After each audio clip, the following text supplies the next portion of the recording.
സംസ്ഥാനത്ത് ഉയർന്ന താപനിലയും സർപ്പഭീതിയും ഇന്നും മാറ്റമില്ലാതെ തുടരുകയാണ്. ഇടുക്കി, വയനാട് ഒഴികെയുള്ള 12 ജില്ലകളിൽ നാളെയും യെല്ലോ അലേർട്ട് തുടരുമെന്ന് കേന്ദ്ര കാലാവസ്ഥാ വകുപ്പ് ഇന്ന് മുന്നറിയിപ്പ് നൽകി.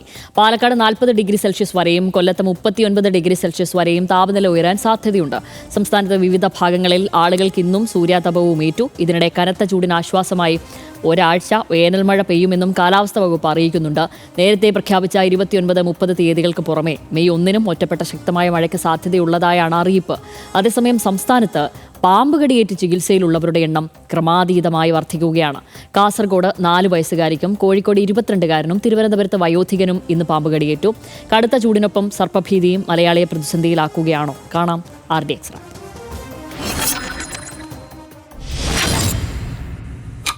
സംസ്ഥാനത്തിന്റെ വിവിധ ഭാഗങ്ങളിൽ ചൂട് തുടരുമെന്ന് കാലാവസ്ഥാ നിരീക്ഷണ കേന്ദ്രം മുന്നറിയിപ്പ് നൽകിയിട്ടുണ്ട്. ഇന്നലെ പാലക്കാട് ജില്ലയിൽ താപനില വീണ്ടും 40 ഡിഗ്രിക്ക് മുകളിലെത്തിയിരുന്നു. കൊല്ലം പുനലൂരിലും 39.5 ഡിഗ്രി വരെ താപനില എത്തിയിട്ടുണ്ട്. ഇതിനിടെ പാമ്പുകടി ഏൽക്കുന്ന കേസുകൾ സംസ്ഥാനത്ത് ഇന്നും റിപ്പോർട്ട് ചെയ്തു. കോഴിക്കോട് 22-കാരനും മലപ്പുറത്ത് 21-കാരിക്കും തിരുവനന്തപുരത്ത് വയോധികനും ഇന്ന് പാമ്പ് കടിയേറ്റു. കാസർഗോഡ് വീട്ടുമുറ്റത്ത് കളിക്കുന്നതിനിടെ 4.5 വയസ്സുകാരിക്ക് മൂർഖൻ പാമ്പിന്റെ കടിയേറ്റു. കുട്ടിയെ പരിയാരം മെഡിക്കൽ കോളേജ് ICUവിൽ പ്രവേശിപ്പിച്ചു. കണ്ണൂരിലും കോഴിക്കോടും പത്തനംതിട്ടയിലും പാമ്പുകളെ പിടികൂടി. വർക്കല തെക്കേത്തൊടിയിൽ വിജയകുമാരിയുടെ വീട്ടിലെ 4 മാസം പ്രായമുള്ള ആട് പാമ്പുകടിയേറ്റ് ചത്തു.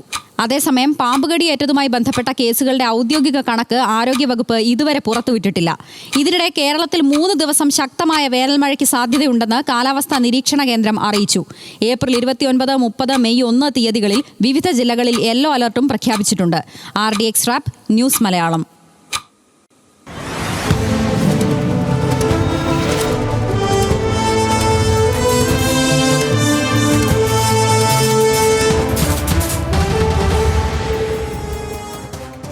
ഇത് സംബന്ധിയായ ചില ഡേറ്റകൾ പരിശോധിച്ചു കഴിഞ്ഞാൽ പാമ്പുകടിയേറ്റുള്ള മരണം എത്രയാണെന്ന് പരിശോധിച്ചാൽ 2 ആഴ്ചക്കിടെ സംസ്ഥാനത്ത് പാമ്പുകടിയേറ്റ് ജീവൻ നഷ്ടമായത് 6 പേർക്കാണ്. ഇതിൽ 2 പേർക്ക് ജീവൻ നഷ്ടമായത് ഇന്നലെയാണ്. കൂടാതെ സംസ്ഥാനത്ത് ഇന്നലെ 23 പേർക്ക് പാമ്പുകടിയേറ്റ കേസുകളും റിപ്പോർട്ട് ചെയ്തിട്ടുണ്ട്. ഏറ്റവും കൂടുതൽ കേസുകൾ കണ്ണൂർ, കോഴിക്കോട്, മലപ്പുറം, കോട്ടയം എന്നിവിടങ്ങളിലാണ്. മറ്റൊന്ന്, ഇടുക്കി, വയനാട് ഒഴികെയുള്ള 12 ജില്ലകളിൽ ഇന്നും നാളെയും യെല്ലോ അലേർട്ട് തുടരും. പാലക്കാട് ജില്ലയിൽ 40 ഡിഗ്രി സെൽഷ്യസ് വരെയും കൊല്ലം ജില്ലയിൽ 39 ഡിഗ്രി സെൽഷ്യസ് വരെയും താപനില ഉയർന്നേക്കും. പത്തനംതിട്ട, കോട്ടയം, തൃശൂർ, കോഴിക്കോട് ജില്ലകളിൽ 38 ഡിഗ്രി വരെയും ഉയരും. ആലപ്പുഴ, എറണാകുളം, മലപ്പുറം, കണ്ണൂർ, കാസർഗോഡ് ജില്ലകളിൽ 37 ഡിഗ്രി സെൽഷ്യസ് വരെ ഉയരും. ചൂടും പാമ്പും. അതിൽ ചൂട് എന്നത് നമ്മൾ നേരത്തെ പറഞ്ഞതുപോലെ ഇന്ത്യയിൽ എല്ലായിടത്തും ചൂട് അനുഭവപ്പെടുന്നു, അപൂർവം ചിലയിടങ്ങളിൽ ഒഴികെ. അതിൽ കേരളത്തിൽ കനത്ത ചൂട് ഇത്തവണ അനുഭവപ്പെടുന്നു എന്നുള്ള ഒരു പ്രത്യേകതയുണ്ട്. 2 ജില്ലകളിൽ 40 ഡിഗ്രി സെൽഷ്യസിന് മുകളിൽ കടന്നു. മാത്രമല്ല, നമ്മൾ അനുഭവിക്കുന്നത് ഈ 40 ഡിഗ്രി സെൽഷ്യസ് അല്ല എന്നുള്ളതാണ്. കാരണം ഹ്യൂമിഡിറ്റി എല്ലാം കൂടെ ആകുമ്പോൾ നമ്മളെ എങ്ങനെ പുഴുങ്ങിയെടുക്കുന്ന ഒരു അവസ്ഥയുണ്ട് എന്നുള്ളത്. ഇതെല്ലാ ജീവികളെയും ബാധിക്കുന്നു, എല്ലാ ജീവജാലങ്ങളെയും ബാധിക്കുന്നു എന്നുള്ളതാണ്. അപ്പോൾ പാമ്പിൻ്റെ കാര്യത്തിലേക്ക് നമ്മൾ പെട്ടെന്ന് വരാം. കാരണം എനിക്ക് തോന്നുന്നത് ഏറ്റവും കൂടുതൽ ആളുകളെ ഇപ്പം വല്ലാതെ അലട്ടുന്നത് പാമ്പ് ഉണ്ട് എന്നുള്ളതാണ്. പാമ്പിനെ വല്ലാതെ കാണുന്നു വീടിൻ്റെ പരിസരത്ത് നിന്നൊക്കെയാണ്. ഞാൻ എൻ്റെ വീട്ടിൽ കഴിഞ്ഞ ദിവസം ഇലക്ഷന് തൊട്ട് പിന്നാലെ പോയപ്പോൾ ആ വീടിൻ്റെ പരിസരത്ത് തന്നെ 1-ലേറെ പാമ്പുകളെ കണ്ടെത്തുന്നു എന്നുള്ളൊരവസ്ഥയുണ്ടായി. അപ്പോൾ അത് എല്ലായിടത്തും പാമ്പുകളുണ്ട്. പാമ്പ് സത്യത്തിൽ എല്ലാ സ്ഥലത്തും ഉണ്ട്. പാമ്പിൻ്റെ കടിയേൽക്കുന്നത് ഗണ്യമായി കുറഞ്ഞിട്ടുമുണ്ടായിരുന്നു. കഴിഞ്ഞ കുറേ കാലമായി എല്ലാ വർഷവും പാമ്പുകടി ഏൽക്കുന്ന ആളുകളുടെ, പാമ്പുകടിയേറ്റ് മരിക്കുന്ന ആളുകളുടെ എണ്ണത്തിൽ ഗണ്യമായ കുറവുണ്ടായി. ശാസ്ത്രീയമായാണ് നമ്മൾ കാര്യങ്ങളെ നീക്കുന്നത് എന്നുള്ള ഒരു തോന്നലും അതുകൊണ്ട് തന്നെ നമുക്കുണ്ടായി. ഇപ്പോൾ സർപ്പ ആപ്പ് വഴിയൊക്കെ റെസ്ക്യൂവേഴ്സിനെ കൊണ്ടുവരുന്നു, അവരിതിനെ എടുത്ത് മാറ്റുന്നു എന്നൊക്കെയുള്ളത്. പക്ഷെ പിന്നെ നമ്മളിത് കൂടുതൽ ആലോചിക്കുമ്പോഴാണ്, കാരണം പലതരത്തിൽ ആളുകൾ ചർച്ച ചെയ്തു. ഈ വിഷപ്പാമ്പുകളെല്ലാം പിടിച്ചുകൊണ്ട് പോയി രക്ഷിക്കാനാണെന്ന് പറഞ്ഞ് പിടിച്ചുകൊണ്ട് പോയിട്ട് ഇവരെല്ലാം രക്ഷിച്ചാൽ കൂടുതൽ കുഴപ്പമല്ലേ ഉണ്ടാവുക? അതല്ലെങ്കിൽ പണ്ടത്തെ രീതിയിൽ വിഷപ്പാമ്പുകളെ കണ്ടാൽ മനുഷ്യൻ അവൻ്റെ അതിജീവനത്തിനായി ചെയ്തതുപോലെ തല്ലിക്കൊന്ന് സൂര്യക്കളയല്ലേ ശരിയായ രീതി എന്നൊക്കെ ചോദിച്ചിരുന്നു. പക്ഷേ നിയമപരമായി അത് തെറ്റാണ്. പക്ഷേ പാമ്പുകളെ രക്ഷിക്കുന്ന ഇപ്പോഴത്തെ രീതിക്ക് ഒരു പ്രശ്നമുണ്ട്. കേരളത്തിൽ അത് അത്ര എളുപ്പത്തിൽ സാധ്യമല്ല എന്നാണ് എൻ്റെ പരിമിതമായ അറിവുകൊണ്ട് എനിക്ക് തോന്നിയിട്ടുള്ള ഒരു കാര്യം.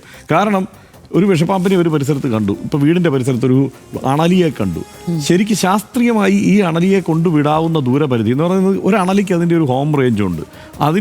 അതിൻ്റെ ആവാസ വ്യവസ്ഥ എന്ന് പറയുന്നത് ഒരു 50-500 മീറ്ററിന് അകത്താണ്. അതിനകത്തുള്ള അവിടുത്തെ അതിൻ്റെ ഒളിയിടങ്ങൾ ആ പാമ്പിന് അറിയാം, അവിടെ വെള്ളം കിട്ടുന്ന സ്ഥലം അതറിയാം, ആ പ്രദേശത്തിൻ്റെ ഉഷ്ണം എങ്ങനെയാണ് അതിൻ്റെ താപനില എങ്ങനെയാണെന്നുള്ളത് അതിനറിയാം. ഒരു ജീവിയല്ലേ, അതിനെ അതിജീവിക്കാനുള്ള സാധ്യതകൾ അത് അതിൻ്റെ പരിസരത്തെ കണ്ടുവച്ചിട്ടുണ്ട്.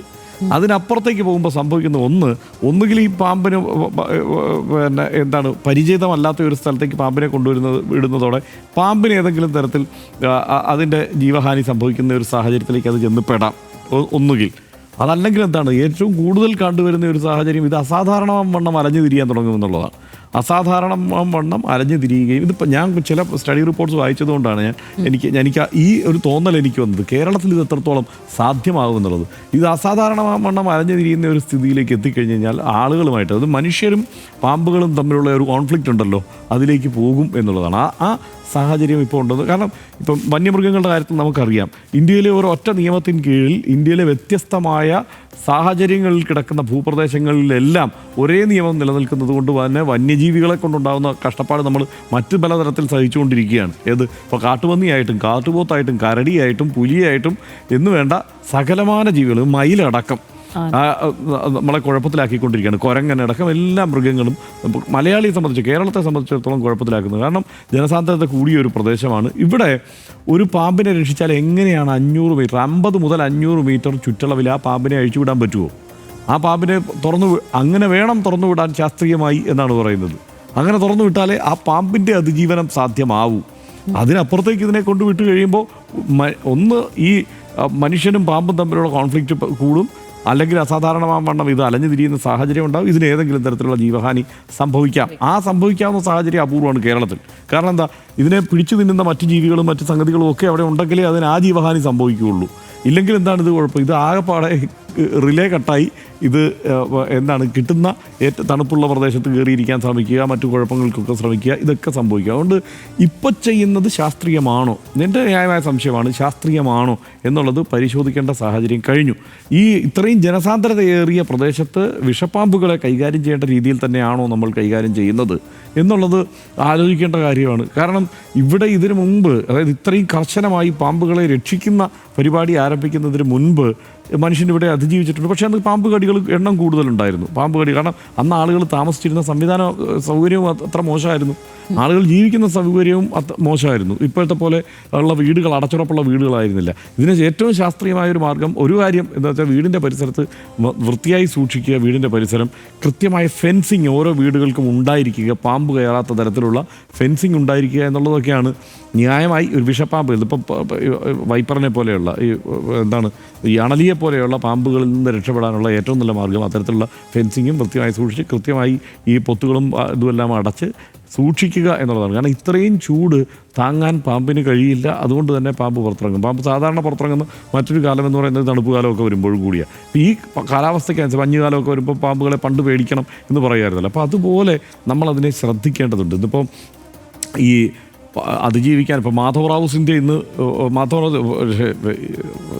നമ്മുടെ അദ്ദേഹത്തിൻ്റെ മകനുണ്ടല്ലോ ജ്യോതിരാദിത്യ സിന്ധ്യ, മാധവറാവു സിന്ധ്യയുടെ പേരായി. ജ്യോതിരാദിത്യ സിന്ധ്യ ഇന്ന് പ്രസംഗത്തിനിടയ്ക്ക് അദ്ദേഹം പോക്കറ്റിൽ നിന്നൊരു ഉള്ളി എടുത്തിട്ട് പ്രസംഗത്തിനിടയ്ക്ക് പറഞ്ഞു, ഞാൻ AC ഒന്നും ഇടാറില്ല, ഞാൻ ഈ ചൂടിനെ അതിജീവിക്കാൻ വേണ്ടിയിട്ട് ഈ ഉള്ളി പോക്കറ്റിലിട്ടുകൊണ്ട് നടക്കാറാണ് പതിവ്, ഇതാണ് ശരിയായ മാർഗം. അശാസ്ത്രീയമായ ഒരു സംഗതി അദ്ദേഹം ജനങ്ങളെ പറഞ്ഞ് ബോധ്യപ്പെടുത്താൻ ശ്രമിക്കുകയായിരുന്നു ആ പ്രസംഗത്തിൽ. ആ രീതിയിലുള്ള ഐഡിയ ഒന്നും തൽക്കാലം നമ്മൾ പറഞ്ഞു കൊടുക്കാൻ ഇവിടെ നേതാക്കന്മാരില്ല എന്നുള്ളതൊരു ആശ്വാസമാണ്. എങ്കിൽ പോലും ഇത്തരം സാഹചര്യങ്ങളെ അതിജീവിക്കാൻ വേണ്ട മാർഗ്ഗങ്ങൾ എന്താണ് എന്നുള്ളത് കൂടുതൽ ശാസ്ത്രീയമായി പഠന വിധേയമാക്കണം. കേരളം പോലെ ഇത്രയും ജനസാന്ദ്രതയേറിയ ഒരു സ്ഥലത്ത് ഈ റെസ്ക്യൂ മോഡൽ ശരിയാണോ എന്നുള്ളത് പുനഃപരിശോധിക്കേണ്ടിയിരിക്കുന്നു, പുനരാലോചിക്കേണ്ടിയിരിക്കുന്നു. ശരി. സംസ്ഥാനത്ത് കനത്ത ചൂട് തുടരുന്നതിനോടൊപ്പം സർപ്പഭീതിയും പതിവില്ലാത്ത രീതിയിൽ വർദ്ധിക്കുകയാണ്. ചെറിയ കുട്ടികൾ മുതൽ പ്രായമായവർക്ക് വരെ പാമ്പ് കടിയേൽക്കുന്ന സാഹചര്യം ഏറെ ആശങ്കയുണ്ടാക്കുന്നുണ്ട്. വീട്ടിൽ കിടന്നുറങ്ങവേ വരെ പാമ്പ് കടിയേൽക്കുന്നു എന്നതും പ്രശ്നത്തിന്റെ ഗൗരവം വർദ്ധിപ്പിക്കുകയാണ്. അതുകൊണ്ട് തന്നെ വീടിനുള്ളിലും പരിസരത്തുമെല്ലാം പാമ്പുകൾ ഒളിച്ചിരിക്കാനുള്ള സാധ്യതകളെ ഏറെ ഗൗരവത്തോടെ തന്നെ എല്ലാവരും സമീപിക്കേണ്ടതുണ്ട്. പാമ്പ് കടിയേറ്റാൽ ഉടനെ ഏതെങ്കിലും സർക്കാർ ആശുപത്രിയിൽ എത്തി ചികിത്സ തേടണം. കേരളത്തിലെ മിക്കവാറും എല്ലാ താലൂക്ക് ആശുപത്രികളിലും പോലും ആന്റിവെനം ഉണ്ടെന്നുകൂടി എല്ലാവരെയും ഓർമ്മപ്പെടുത്തുകയാണ്. പാമ്പിന്റെ സാന്നിധ്യം മനസ്സിലായാൽ വനംവകുപ്പിന്റെ സർപ്പ ആപ്പിന് കീഴിലെ അംഗീകൃത സ്നേക്ക് റെസ്ക്യൂവേഴ്സിനെ വിവരം അറിയിക്കാനും ഒട്ടും മടി കാണിക്കരുത്. ഇതോടൊപ്പം കനത്ത ചൂടിനെ തരണം ചെയ്യാനുള്ള മുൻകരുതലുകളും എല്ലാവരും സ്വീകരിക്കേണ്ടതുണ്ട്. സ്വയം പ്രതിരോധമാണ് ഇരു വിഷയങ്ങളിലും ഏറ്റവും അധികം ഉണ്ടാകേണ്ടത്. എന്തായാലും കടുത്ത ചൂടിനും അതോടൊപ്പം വീടുകളിലേക്ക് എത്തുന്ന പാമ്പുകൾക്കും എത്രയും വേഗം അറുതി ഉണ്ടാകുമെന്ന് തന്നെ നമുക്ക് പ്രതീക്ഷിക്കാം. RDX അവസാനിക്കുന്നു. Good night.